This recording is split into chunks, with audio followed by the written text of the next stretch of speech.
আজকে একটা এমনি কারণে ভিডিও করছি। ভিডিওটা হয়তো একটু লং হবে। আর তোমরা জানো গত দুদিন ধরে আমরা অল্প বিস্তর অনেকেই জানি রাহুলের কথা। বলতে গেলেও খারাপ লাগছে, তোমরা বিশ্বাস করবে কিনা জানি না, কোনো অভিনয় নয়। গত দুরাত কিন্তু আমি ঘুমোতে পারিনি। হয়তো বলতে বলতে কোনো সময় চোখটা জলে ভরেও আসবে, শুধু এই কারণে যে আমি মানুষ। এই জন্যে প্রথমত বলি, দায় কার আমি জানি না, কিন্তু কিছু তো একটা লুকানোর কথা হয়েছে। কারণ আমরা প্রথম যখন 6:30 খবরটা আমরা পাই, আমি সঙ্গে সঙ্গে ওটা আপলোড করি। অনেকে বললো ওটা মিথ্যে কথা। তারপর থেকে যখন দেখা যায় তখন বিভ্রান্তিকর বিভিন্ন রকম আমাদের কাছে খবর আসে যে শুটিংয়ের পর উনি সমুদ্র তটে ঘুরতে গেছিল। হ্যাঁ, শুটিংয়ের পর কিছুটা সময় একা ছিল এবং যারা প্রযোজক প্রডিউসার যারা, তারা পর্যন্ত বলেছে প্যাক আপের পর আমরা চলে এসেছি, আমরা জানি না কি হয়েছে। তার মানে একাধারে যদি আমরা সেটা চিন্তাই করি, তাহলে কিন্তু আমরা দেখব যে কোনো কিছু লুকানোর চেষ্টা করা হয়েছে। কখন আমাদের কাছে জিনিসটা সত্যতা প্রকাশ হলো, যখন নায়িকা নিজে মানে একটা ট্রমার মধ্যে ছিল, সেখান থেকে বলছে যে আমিও তো রাহুলদার সাথে ডুবে গেছিলাম, তাহলে আমাকে বাঁচানো হলো রাহুলদা কোথায়। তখন থেকে কিন্তু মোড়টা খুললো। আচ্ছা, লীনা গঙ্গোপাধ্যায় যে ভদ্রমহিলা, তাকে কিন্তু ফোন করে সাংবাদিকরা পায়নি, প্রচুর বার ফোন করেছে, পায়নি। অ্যাট লাস্ট অনেক কষ্টে একজনের ফোন তিনি ধরেছিলেন। ফোন ধরে উনি বলছেন যে কোনো সমুদ্রের সিন ছিল না। যদি সমুদ্রের সিন না থাকে তাহলে সমুদ্রে ও কী করতে গেল, এক।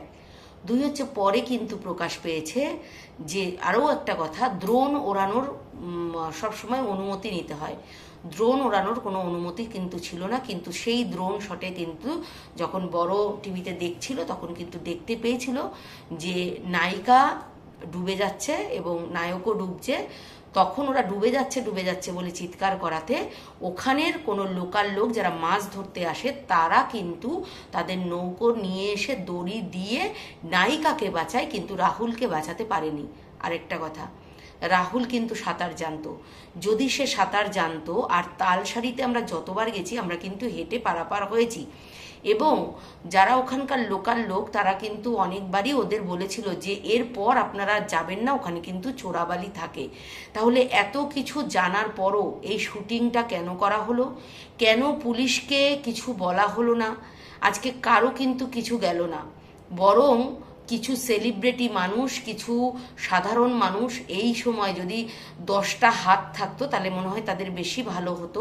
কারণ তাহলে 10 হাতে 10টা ক্যামেরা করতে পারতো, তাহলে আরও তারা পপুলার হওয়ার চেষ্টা করতো। আমাদের দেশ কোথায় গিয়ে পৌঁছেছে আমরা সেটাই ভাবি, যে একজন মারা গেছে, এবং শুধু মারা গেছে না, মাত্র 42 বছর বয়সে সে এত ট্যালেন্টেড মানুষ ছিল। আমরা অনেকেই জানি, যারা গল্পের বই পড়ি, ও কিন্তু রিসেন্ট গল্প লেখা শুরু করেছিল, খুব সুন্দর কবিতা লিখত।